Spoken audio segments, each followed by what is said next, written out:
Hello there, and welcome to another one of Lexical Lab's 1-minute English videos, helping you learn English fast. This morning I phoned an old friend of mine to see how she's getting on during the seemingly never-ending lockdown that we're currently experiencing here in the UK.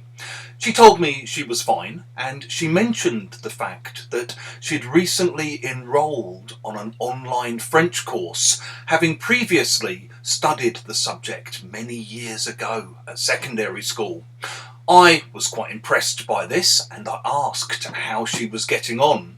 She confessed to me that she'd been placed in the advanced group, much to her surprise, and said, "To be honest, I'm really struggling. I'm completely out of my depth." If you describe someone as being out of their depth, you mean they're in a situation that they can't deal with because it's too difficult for them.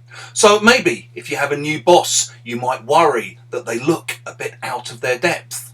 Or you might live in a country where your Prime Minister seems completely out of his depth. If you've enjoyed this video, please click the like button and subscribe to the channel, share with friends, and in the comments section below, please just give us an example of a time when you were out of your depth or someone you know was completely out of their depth.